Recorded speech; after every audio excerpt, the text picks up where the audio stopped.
while we're on the topic of merit, sonam, punya, can you talk a little, like there's a lot of people who are like so-called Buddhist skeptics, and I know you have fun with them, Rinpoche, but how do you talk about merit? How do you explain merit to a new Buddhist? You know, someone comes in, sits down with you and says, and you start talking about merit. How do you explain that concept to them?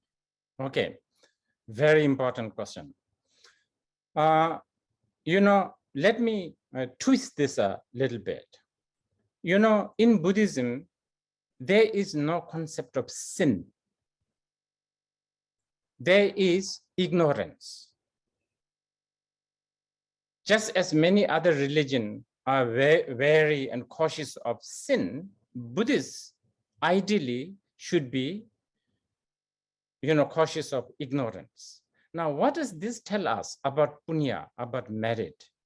Merit, at the end of the day, how do you define what is merit and what is not? At the end of the day, any action that takes you closer to the truth, that is a merit. If you offer 100,000 lotuses, but if it only enhances your ego, takes you further from the truth, not really merit in this case. So anything that unveils, anything that takes you closer to the truth is basically a merit. Because you see, fundamentally, remember, if wisdom, compassion, and morality are going for a drive,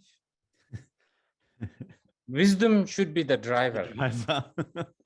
Yeah. And the compassion should be sitting next to the driver. Morality, maybe backseat, sometimes even in the trunk. because all these, like morality, generosity, mindfulness, all of this, without the wisdom, they are pain in the neck. Yeah. I see compassion with the map, with and wisdom driving. Very nice. Yeah, this is a nice explanation. It's this skillful activity, right? This kushala as well. And it also is action, but not just action. It's action driven by wisdom. There's close connection here. You're talking about karma and also wisdom coming together almost. Yes, always have to. Karma without the wisdom, that's dangerous. Yeah. That's dangerous. Yeah. Wow, Rinpoche, this is so nice. Rinpoche, you mentioned before, and it's an image that's in my mind now, that you had one Majjhimaka Avatara text between your whole class and you're sharing it around. It's incredible how things have changed. And I'm wondering for you now, thinking back to those days and comparing them to today in terms of how you used technology, we can say, technology to study and to teach. What's it like today compared to those days? As I said earlier, it all boils down to me now. I have the responsibility. Now I have no excuse. 30 years ago, 40 years ago, I have an excuse. Oh, I don't have a text. It's not my time yet. So I don't have to study and practice. Now there isn't. I have a lot of texts in my phone. And I have to say, more than ever, this time, during the pandemic time, when there's a lot of lockdown and quarantine situation, I have to say this has been a lifesaver. Of course, I also watch Netflix, but they has been so incredibly helpful. Like I need, let's say, a little bit of a doubt on a certain, meditation technique or whatever. I just, ask one of my monk or download text from like a Chandra Foundation, for instance. Yeah. And then it's there.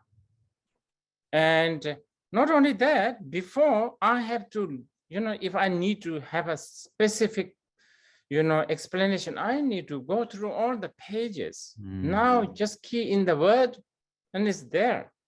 Yeah. And not only that, all the different masters and different interpretation. And when I look at the 84,000 app, there's even an extra sort of something so good about this is because there's also bilingual, it's, and then also, like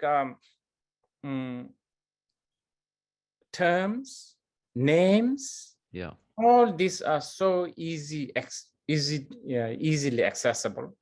So, well, in general, all spiritual tradition, I think, talk about, Kali Yuga, degenerated time. But in Mahayana, and especially in the Vajrayana, our tantric master always say, Kali Yuga is actually not necessarily a bad thing. It just means it's volatile. It's more volatile. Volatile can be quite profiting if you are savvy. It's like a market, I guess. When the market's volatile, these good businessmen, they make a lot of money. So and now I realize that actually, I really wonder whether this is even actually a so-called degenerated dark age. Of course, there's many reasons why we can think that, ecology, the political situation, so on and so forth. But now that we have this kind of facilities, no amount of outer force can destroy Buddha Dharma, at least externally. Internally, yes, we Buddhists can ruin ourselves. Yes, by not studying. Is that what you mean? By not working on studying, not practicing, being self-righteous, being sectarian,